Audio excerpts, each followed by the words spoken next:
Mugaragu mwiza we. Ati mugaragu mwiza ati karibu sana. Wagize neza. Amen. Ngwino mwijuru ruko. Umere neza. Uzobane n'umwami wawe. Wa wundi wari umwaraza. Ati wewe naragutinya nabonye uri umugabo w'umwaga. Kizeze. Ati nabonye uri umugabo w'umwaga. Kandi nguzo usarura ngo aho utabize. Abapre bazavuga uri muyimbula aho takabyala. Munaelewa ile? Iki frere murakizi. Njewe ndo mufrere. Wuzu. Nguriya Nyabitanga n'umwana we wataranze n'ubwoko bw'iwacu. Kweli kwa Mungu. Na pastor uyu nguyu ise nawe aranze uyu nguyu nubwo atomenya. Ariko isaranze na nyina Madore. Andijowa. Nina uyu pastor ninjo wazaga umusondera Maribaya. Maribaya avuye kwimishasho kaza kansanga kuri gitabo. Nina uyu Madore ninjo wazaga umusondera Maribaya. Atanga ituro kabisa. Amen. Amen. Ariko ndakunda Imana cyane. Imba naratashe mureke mbabwire nuku nako. Nayo jinsi Yerusalemu ulivyo hali ya ukiwa na malango yake yalivyoteketezwa kwa moto. Haya na tujenge tena ukuta wa Yerusalemu ili tusiwe shutumu tena. Amen. Amen. Tumalizie kwa sura 3 verse yake ya 3. Sura 3 verse ya 3 Biblia inasema na lango la samaki wakalijenga wana wa Sena, wakazitia boriti zake, wakasimamisha milango yake na vyuma vyake na makomeo yake. Amen. Hallelujah.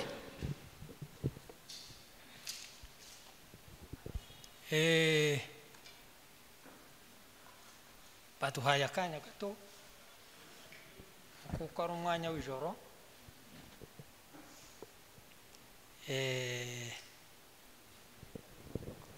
Dushimira Imana.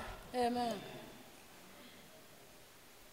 Kuko tubaye hangaha muri riteraniro. Kubera ibibazo byahari iwacu twatumaze kugira bwihebe ati jenda situkibaye mu mukutano. Lakini tunashukuru Mungu sana maana alisikia ombi letu na malalamiko hata kafungua milango. Na jana tumefika salama. Amen. Amen. Hallelujah.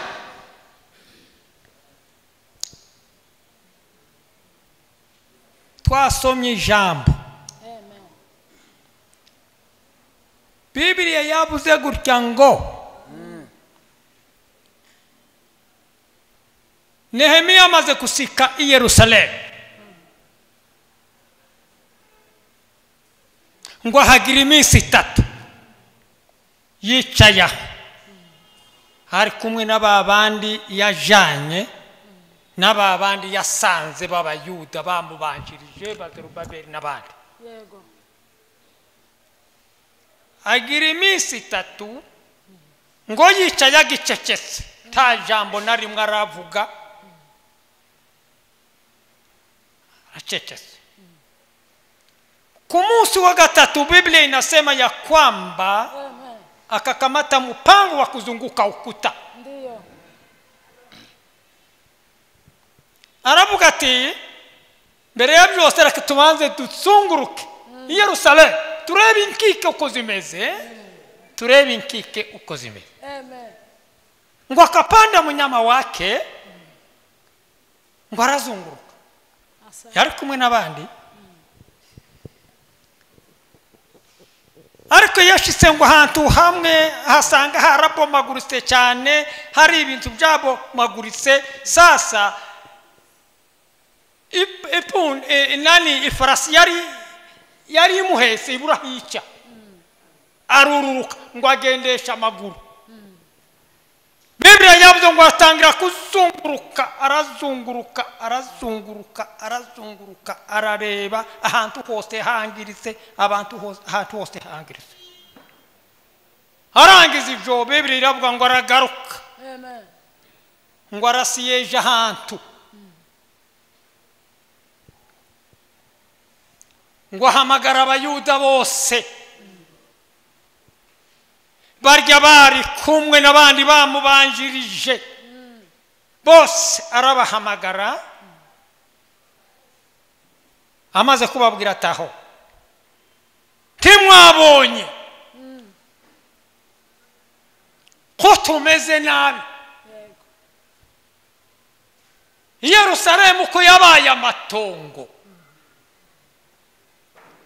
inkuta inkike zarangiritse n'amarembo akaba yarahiye yose n'amalango yake yabeteketeza kwa moto tubona ko tumeze nabi none gane muhaguruke twubake Amen. tutazaba igitutsi Yego. tutazaba igiseko Yego. tutazaba iciro ry'imigani timuvuga ngo amen Amen. Amina. muhaguruke tubake muba abagabo mujipe moyo mikono yenu iliyo dhaifu Hallelujah. mujipe moyo Hallelujah. Amen. tujenge ukuta tena Ndiyo. iyo tena yerekana kuko yari yarangiritse tusubire twubake dusane mu Giswahili ni kukarabati Amen. au kutengeneza Amen. Hello. Asante. uyu Nehemia twasomye ni mwene Cyane. Halikia ni mwene Hakalia hari uwundi Nehemia wajanye na Zerubabeli hari uwundi Nehemia wazanye na Yezera ariko uyu Nehemia wa gatatu ni mwene Halikia bagiye kubaka inkike zangiritse ese ninde ni nani alibomoa Yerusalemu nimba harangiritse ni ukubera ibicumuro by'abanyiri igihugu baretse Imana bimika ibigirwamana Yego. amen Amen. bimika ibigirwamana arijo bapfukamira abahanuzi baratesha tako batagize ba Yeremiya tako batagize birananira gufata umuhanuzi bamukubita titushaka kukuvuga bamufata bamuterera hariya mu rwobo rurimo ibitaka anazama kule nyuma yaho Imana igasubika akoresha abandi ati nimugende muze kumukura akamukura aha yazirivyo nimureke nimugira amahoro Amen. mugarukira Imana mufukamira Imana ariyo dufukamira Imana abasogokuruza Abrahamu na Isaka na Yakobo iyo niyo Mana yacu Imana rurema Hallelujah. Imana iyo niyo Mana Hallelujah. Hallelujah. muve kubigirwa Mana tabaza kandi nimutabikora Imana yarambwiye muzomara imyaka 70 mwaragiye mu bunyage muri mu mateka muri mu gasuzuguro mwarabaye imbata z'abandi kone kwimanika yawe ati ceceka funga Yeremia ati noneho ndapfuye baranishe noneho ngo abantu uceceka ngo ceceka ngo yumva umuriro kumuzamukana Aho. ngo yumva wese kuko ngo ashaka gutokombera alisikia ya kwamba nataka kuteketea kwa moto ngo akaza yumva ngo ashaka kumeneka usiponena utapasuka Hallelujah. lakini nena yumva ujire mubwira ati vuga kandi nutavuga utateketea kwa Hallelujah. ngayo nyuma yahabuze induru ati yama ndiko ndagira ngo nceceke ndiko ndumva mpaye nkingirana umuriro mu mubiri wanje no mu magufa kandi ndiko ndumva shaka gutaraka ngo mpwere lakini niseme ili nipate kutulia. Amen. Amena. Hallelujah. Hallelujah. Yaho Bibiliya yavuze ngo yamatara karavuga ati nimwumve mw'Abayahudi mwe nimutareka ingeso zanyu murashize mutakwenda matekani hata miaka 70 itamalizika mko huko. Hallelujah. Nimutagarukira Imana nimugarukira Imana Hallelujah. muri iki gihe nimureke tugarukira Imana. Amen. Muvuge ngo amen. Hallelujah. Jewe nzambwira abacu hariya Uvira iyo mpampaye umwanya hariya kukimanga nzambabwira ati mureke mbabwire ati nitwirege ibyaha byacu. Amen. Twirege ibyaha byacu igituma Kongo yagize ikibazo hari icyo twakoze kandi kirahari nzakibabwira kuko Imana yarakitubwiye jewe ndi umunyaminembwe n'iwacu niho nasanze ndi umwana ndaho mu Minembwe n'iwacu 85 abavuga butumwa baraza ngo nimba mushaka amahoro muri iki gihugu cyanyu cya Kongo baradukoranije iwacu Rundu muri Serepa nyuma yaho bafata kwa Rusingizwa bitebetewe muri Methodiste bakatangaza cyakora abatu abasepeza gusa nibo bapinze bapinga ubwo butumwa baravuga ngo twebwe kabera ikabera niho hari Imana yacu ikabera niho hari Imana kandi ubwo buhanuzi nibwo duhagaze ariko twebwe baratubwira ngo nitwanamuke tuvi kabera ndamani ya mureke nambabwire gutyo muvuge ngo amen. Amen. Timurozi kutumeze nabi timubona kutumeze nabi timubona Kongo kumeze nabi. Amen. Mesata. Hallelujah. Hallelujah. Merci beaucoup. Amen. Asante. Manhimbazwe. Uwo muvuga butumwa yari umuhunde uvuye Masisi kandi ko ndababwiye nuko vis-a-vis ana kwa ana iwacu Rundu atubwirwa butumwa ngo niko Imana ko yambwiye ngo umwana mukwe muvi kabera ngo kandi muri mwe kabera ngo ugiye kugwa tuzongera kuzuka kandi ngo just byo hirya no hino ngo birahuye inzira zigenda kabera zitonze mu rubobi habaye matongo tamani hari ni mwana mukene mungarukira nzobagarura ngo kandi nzabagira kanwa kanje. Amen. Amen. Reka nshiramo n'iryo jambo. Amen. Amen. Nani aha twasomye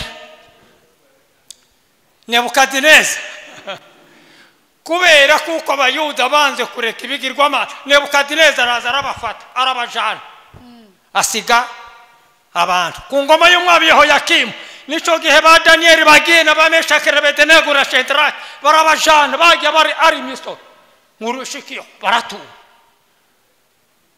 Israeli ayigira koloniye hariya ahagira koloniye ahimi kundi mwami witwa Yekoniya atitegekaga ariko gasasa kera mumaze kuba koloniya Babeli muri abantu baje mutalipa kode kwa Babeli ivyo rabiko Biblia iravuga ngo nyuma yaho sasa ku ngoma ya Yekoniya nao baragoma baswa baragoma Nebukadineza araza aswa kandi arabafata arabahota arakubita abandi arabaja nico gihe yajanye ba Moridekayi yajanye na Ezekiyeli amateka ya kabiri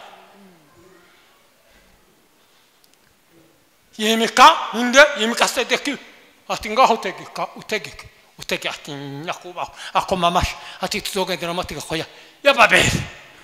Biblia iravuga ngo barabikora iminsi mikeya ariko nyuma yaho kandi barasubira baragoma batangira gusenga kandi bigirwamana ndetse kandi bagomera na Nebukadineza ariheta yohereza umujenerali wiwe witwa Nabuzaradani ndagira ngo aragenda arakubita Yerusalemu arabomagura amazu arateketeza amazu ateketeza malango na kuta akabomoa abantu bose arabajana hasigara bakeya abasigira guverineri witwa Gedaliya gumureba babasigaye ariko abandi bose arabajana bose igihugu umuhana wose yarasambuye n'urusengero rwose yamatikiza no kumusingi hasi rwarubaso na Sulemani gihugu gisigara kari amatoko. Biblia inavuga ngo baratuye imyaka 70 ngo ba. Danieli ni mtu mwenye alikuwa anapenda kupekua maandiko sana. Ngo asoma igitabo cha Yeremia asanga aho Yeremia yahanuye ku 25 no ku 15 ndagira ngo ni kuri zo verse Biblia iravuga ngo Yeremia yari yahanuye kuko bazomara imyaka 70 bari mu bunyage. Danieli asoma kera asanga imyaka 70 kera hiruzuye neza ngo ba amaze aza ku magoti asaba ati Imana igihe kirashika babarira ubwoko bwacu yakimbabazi ati tubabarira ibyaha twakoze utukirize Imana tugirire neza igihugu cyacu kandi gikire dutahe tugende tuje kubaka. Arasaba Imana ndetse asoma n'igitabo cya Nabii Isaya yahanuye Isaya ati nguzohangura ubwoko bw'abayuda gutaha mu gisubira mu gihugu cyabo bakaza kubaka urusengero atuzobaka urusengero rwabomaguritse rwasenywe na Nebukadineza uzosubira kurwubaka n'umwami Koreshi ku ngoma y'umwami Koreshi. Isaya yarabyanditse arasoma nyuma yaho ngo amare gusoma arasenga. Daniel aragenda yinjira n'umwami Kuro aramubwira ati Imana yaravuze ngo ni wowe uzoduhangura ngo dutahe ubwoko bwacu. Dore aho Isaya yahanuye, wewe mtumishi wa Mungu, wewe ambaye ulipakaliwa mafuta kwa ajili ya kutumika kazi na ni wewe utajengea Mungu nyumba tena katika Yerusalemu ile iliyobomolewa na Nebukadineza, ni wewe uzoyubaka. Niko Isaya hano ati ni ukuri ati nije ariyo asa Imana iravuga ati nije ati amena amena haleluya. Umwami ati sawa tivyo bishize ahamagara ugenda usome isura ya mbere igitabo cyane cha Ezra. Umwami Koreshi ngo ahamagara abayuda bose bari muri Babeli bose arabahamagara bose barasiye ngo ufite ishaka yo kuja kubaka igihugu cyayo ngo ni mugene ngo kuko Imana ngo ari njewe yavuze ngo ni njewe kandi uzubaka urusengero rw'Imana rwa rundi rwasenywe n'umwami Nebukadineza. None mwabayuda none mwese mugende n'utagenda akore mu mufuko atanga amafaranga ahereza bagenda kubaka. Ufite inka ayihereza bagenda kubaka, ufite ihene ayitanga bagenda kubaka, ufite ikintu cyose akitowe kwa ajili ya kazi ya Bwana. Amena amen. Abantu ngo bamba baramena hitora abantu ibihumbi 50 nibo bahagurutse bari kumwe na Zerubabeli n'umuhanuzi mukuru Yoshua bose barakora baragenda. Biblia iravuga ngo hari igitabo kimuraso ngo batembeye amezi 6 bahe bagende babona guhuruka muri Yerusalemu baragenda. Biblia iravuga ngo bamara gushika batangira kubaka. Tugiye kugenda ku ijambo ryacu. Batangira kubaka urusengero. Zerubabeli yarahagarika ku kazi. Urusengero bararwubaka nubwo bariko bahura n'ibibazo byo kubanza kubahagarika ibyo byose tufite haraka sana barabiciyemo ariko Imana irabinesha nuko baruzuza urusengero barazungwa bararangiza. nyuma yaho batangira kubaka amazu yabo batangira kubaka ivile Yerusalemu bararangiza amena Amen. amena Amen. ngo haze kuba umunsi umwe Nehemiya Zerubabeli yagiye yari umusore kuza kubaka yiwe yavukiye muri Babeli habe na Nehemiya yavukiye muri Babeli barya bose bariko bakora iriya uzi kuko yari kwakora protokolo yakazana umuvinyo na leta mbere alikuwa ngarikijana yavukiye iriya bose bavukiye iriya abagabo babasaza ngo hagiye bakeya basaza ngo bamaze kugonda mu mugongo ngo bataha n'ukuri kw'Imana abagiye amateka bafite imyaka 20 30 40 bayari bisaza ngo abandi benshi ndetse baramaze gupfira muri Babeli ndetse Daniel we yarafite imyaka 80 wenti yatashe n'abandi benshi tibatashe ngo bamaze kugira batima durable bamaze kuba kandi bamaze gutunga baraba ngo twegwe ntituta ariko ngo batanga amafaranga umuje kubaka igihugu Hallelujah. umuvuge ngo amen Amen. amen Amen.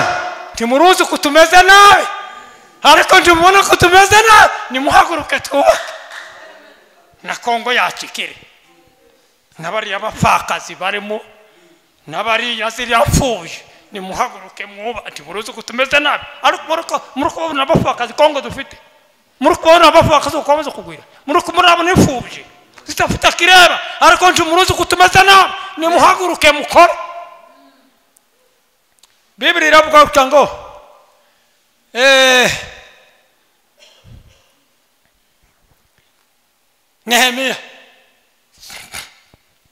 Nehemiya umunsi umwe ababo gakera iriya baricaye baratuye umuhana warubatswe urusengero rwarubatswe abantu bamwe bava iriya Yerusalemu none ngo bamare gushika kwa Nehemiya babaza amakuru ese muturutse ati turutse muri duturutse Buyuda twazungurutse Yuda tuzungurutse na kapitali Yerusalemu twayizungurutse mu yose ariko amakuru y'abakisi ati twasanze nta kigenda ati watu wako katika shida na ziki kandi barasuzuguwe ijambo rya kabiri na kuta za Yerusalemu ziliteketezwa zilibomolewa na malango yake yaliteketezwa kwa moto sasa maana yake Yerusalemu haina hali nzuri maana haina kuta Biblia iravuga kuti Nehemiya ararira ngo yamaye kubita mwivu ngo araboroga buzi kiboroko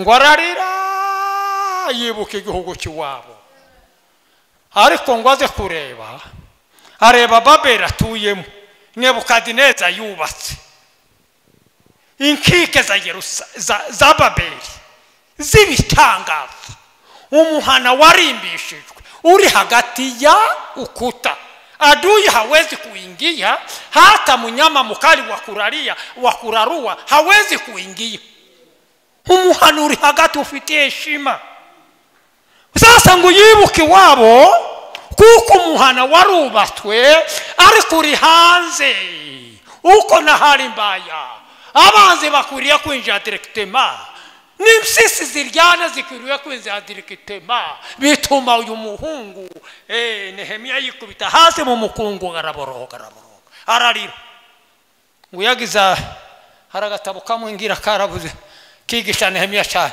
kama kavuga ngo alifanya maombi ya kufunga muda wa miezi 4 ngo ari ku maombi hayasenga Imana kandi maombi yiwe ngo yarako yereka umwami Artashasta uyu mwami azampangure ngende niyo maombi yiwe nyuma yo gusenga arangije umunsi umwe azana muvinyo kumeza umwami ngo amwitegereze abona uburanga bwiwe abona ntakeye akazabona ati umuntu afite ikibazo ariko Nehemiya uzubona ibinyegeza agira iyo agiye kunzanira umuvinyo azaza hayaguma guseka umuntu w'ibinyegezi mtu mfurahi kila siku lakini leo naona sana unaona huzuni hiyo huzuni ni huzuni gani ni huzuni ya moyo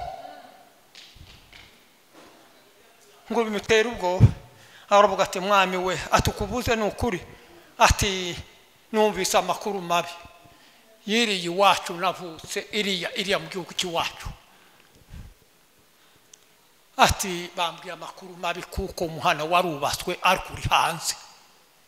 Umuhana uri hanze tiwubakiwe mwami we, uri kurabona iyi Babeli utwaye, uri kurabona kuko irimbishijwe na ukuta zimezunguka, lakini kule kwetu mujiji umuhana warubaswe vile yarubaswe, lakini haina hali nzuri. Nanone baracayisuzuguye, abanyamahanga barareba bagacira inyeri bakavuga ngo abayuda ntakigenda. Ati mwami we, ati ninacho kuomba sasa, mimi siende kwa ruhusa yangu, lakini wewe unitume niende kama mtumishi wako. Amen. Amen. Ngende ndi umukozi wawe, nisho shaka untume, ngende ndi umukozi wawe. Umwami ngo yumve iryo jambo. Ubwo Nehemiya yavuze ngo mutume nge agenda ari umukozi wanje, ninakubali sana. Ngo bari munzi mu cyumba kimwe bari kumwe na Marikiya wiwe baganira. Nyuma yaho baramwemerera, bamuheza ibyemezo, bamuheza inzandiko. Ndetse umwami aravuga ati atereka nkugirire neza, ati ndakongera n'ibintu utasabe, ati nguhaye n'abasirikari muzojana bazagukorera uburinzi. Muvuga ngo amen. Amen. Igihe Zorobabeli agiye nta basirikari yajanye, igihe Yezera agiye nta basirikari yajanye.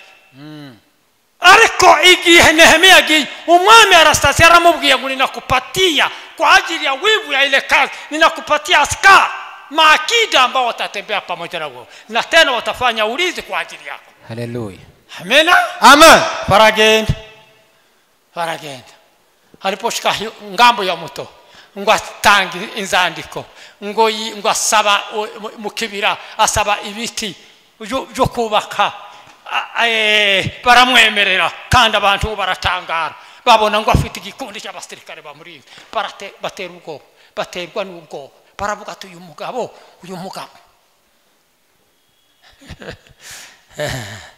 nico gihe sasa yazungurutse amazi après 3 jours. Nico gihe sasa yahamagaye abayuda aravuga se mundi mubona ko tumeze nabi, ngo kuko Yerusalemu yasambutse, ngo kandi ngo n'imiryango yakaba yarahiye. Unibona ko tumeze nabi, bake tutazaba igitutsi, tutazaba igiseko mu bantu, ejo tutazaba iciro ry'imigani. Semeni amen. Amen. Biblia yavuze gutya ngo abantu bose barishima ngo barahaguruka kwa ajili ya kutumika ile kazi njema, kazi nzuri. Barahaguruka tangira kubaka. Ariko twasoma tugiye kurangiza. Ayi Imana we, kisanti sana. Tugiye kurangiza twasomye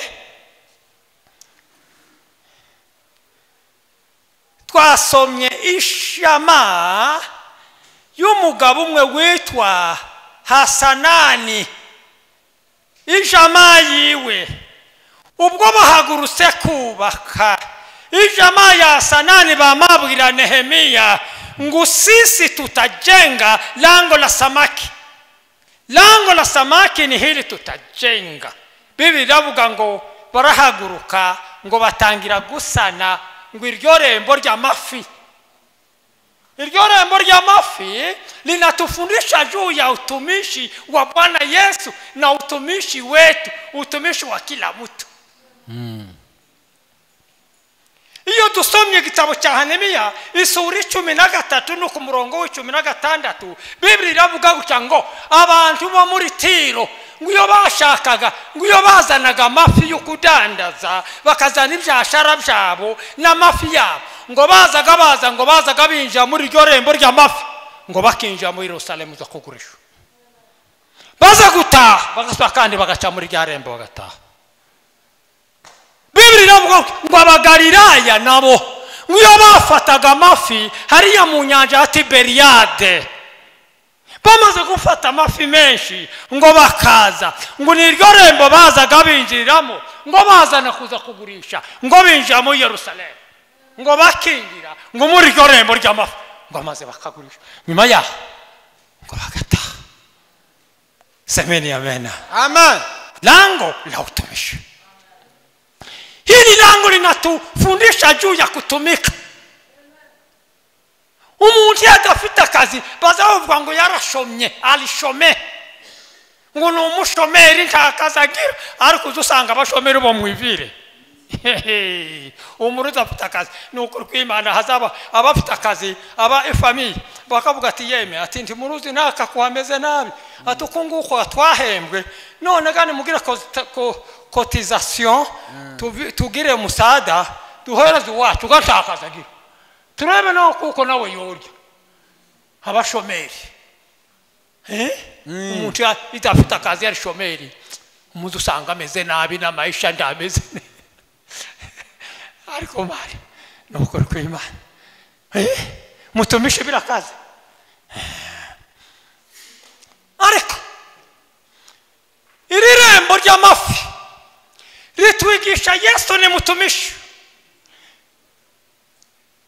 Iyo dusomye injiri ya Mariko 10 no ku murongo w'45 Biblia iravuga gutya ngo kwa sababu mwana wa mtu hakukuja kutumikiwa bali alikuja kutumika na kutoa nafsi yake iwe fidia ya watu wengi. Hallelujah. Amen. Amen. Ngo kuko mwana w'umuntu nukuri ngo ntiyaje gukorerwa. Ntiyaje kuba bwana ngo yicara renzo kuguru kuwundi. Ngo azaguma tegeke gusa ngo nimukore. Suko nico sazanye Yesu ngo aze kwicara ku ntebe ngo ni bwana. No, yeye peke yake alikatali. Mariko aravuga ngo umwami yaraje ntiyaje gukorerwa ariko yaje gukora cyane ngo kandi ngo atanga ubugingo bwe ngo ibincungu yabenshi. Hallelujah. Amen. Amen. Amen. Hallelujah. Yesu ni mutumishi. Ntiyaje kwicara habe n'umuntu yicaye anahudumia kanisa lake mchana na usiku na ana haja ya kuliokoa na kulilinda. Nimba tukiri hali ya Uvira tukihumeka no. Maana yake Bwana anasimama kwa ajili ya kanisa lake, kwa ajili ya watu wake. Ni maana yake. Ni umukozi udakorerwa ariko ni umukozi ukora. So umukozi ugutegeka ngo amaze wicare ukuguru kureze hejuru y'ukundi, lakini Bwana alikuja kutumika. Hatanga ubugingo bwiwe kuba incungu ya benshi kugira ngo dukire. Dusomye injiri ya Matayo isura ya 4 no ku verse 18. Yesu ngo aragenda amaze kumva kuko Yohana ngo yatawe muri prison na Herode mugabo atagisohoka n'urupfu. Yesu ngo aratambuka aragenda ngo ashike ku nyanja ya Tiberiyade ngo hasanga Petro ngo na murumuna witwa Andereya ngo bahaye baroba ngo arabahamagara ngo arabasiga ngo musige inshenga zanyu ngo nimunkurikire ngo leo nitawafanya kwa wavuvi wa watu atukumwazaga muroba isamaki atari konone ngukira bakoze ngo murobe muhamagara abantu kuva mu byaha nitawafanya kwa wavuvi wakuvua watu mkiwatoa katika zambi. Muvuge ngo amen. Amen. Yesu yaraduhamagaye ngo dukore. Hariko mubona ko tumeze nabi nimuhaguruke mukore tutazaba igitutsi tutazaba igiseko muri iki gihugu.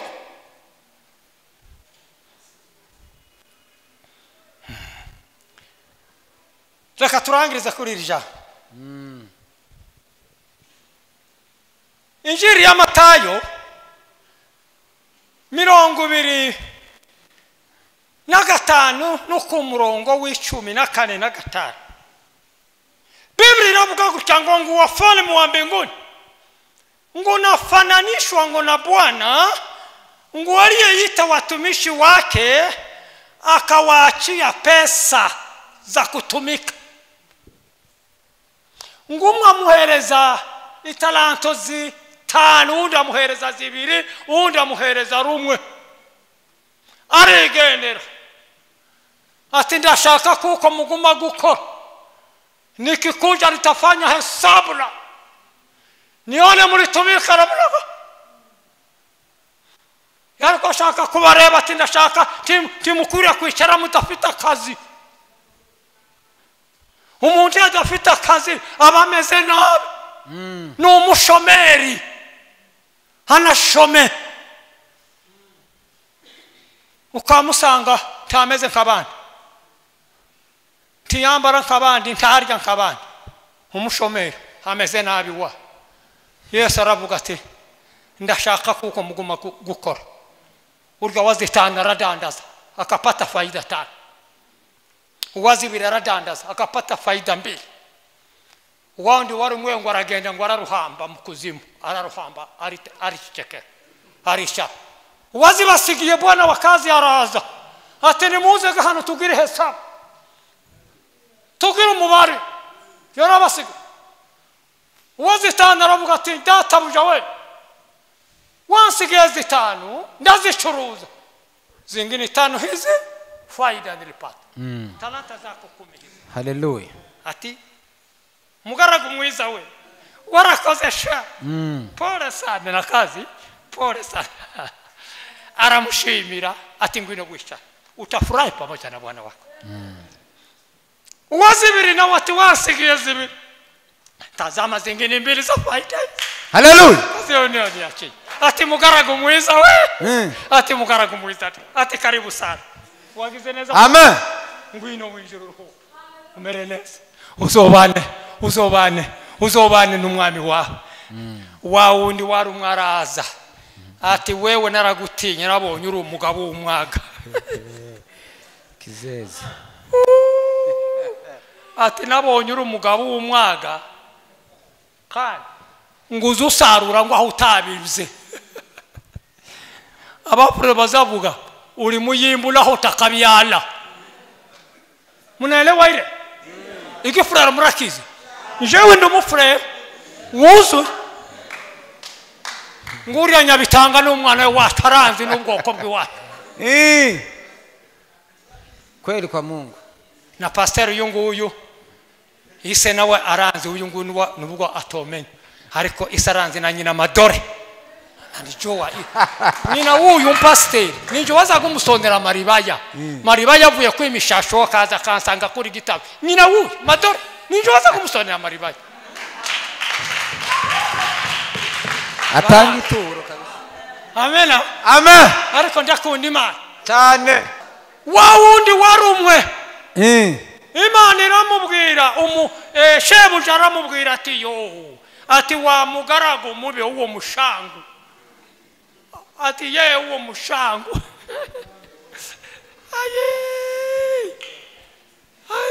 ati yewe ati kuri kumeza naguhaye urwo rufaranga nguzarudandaza uzana urundi urwo rufaranga n'inyungu yabo none wanzana urumwe ati mu munyaga urwo rufaranga mu ruhereze wa wundi wazitanga kuko ufite ikintu n'uzohabwa n'ikindi munaho uyu nguyu nimumujugunye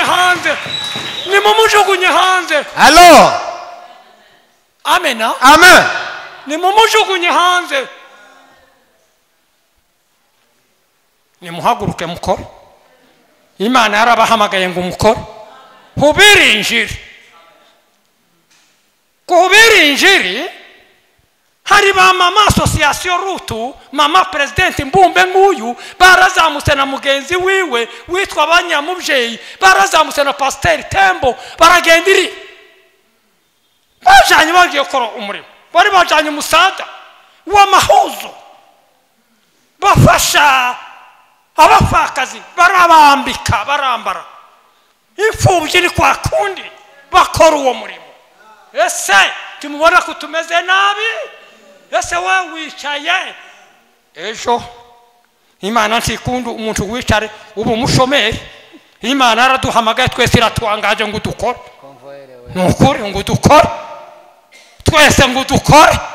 Imana tishaka kuko ubu mushomeri yaguhaye akazi hubiri injiri toa msaada, menya abapfakazi, menya imfubyi, menya abakeni, tabara abanyu. Aho. Reka kurya wenyine muwima abantu. Amen. Amen. Amen. Amen. Ejo bundi nabaye nicaye kuri bonane, tubona baraduhamagaye, umugabo umwe araduhamagara wabagorora ngo ni kinyamahanga, araduhamagara ahamagara abapfakazi bose abahamagaza ku iparuwasi, arabinjiza mwamara kubinjiza ese ko mwasize Karundi si umupfakazi, umugore we yafuye ati yafuye, none mwamuse mugere mubwire none umupfakazi akuzane aravuga ati umuhungu wiwe ngo uwo muhungu ngo ni kibonge, ati daye ngayo amafaranga uhereza abapfakazi bose bawuvira bonane, bampaye idolari 20 ndabuhekenya ngaliye inyama. Amen. Amen. Timuruzi kutumeze nabi, ufuta ubuza akazi, ubuza umurimo, ubuza ikoti.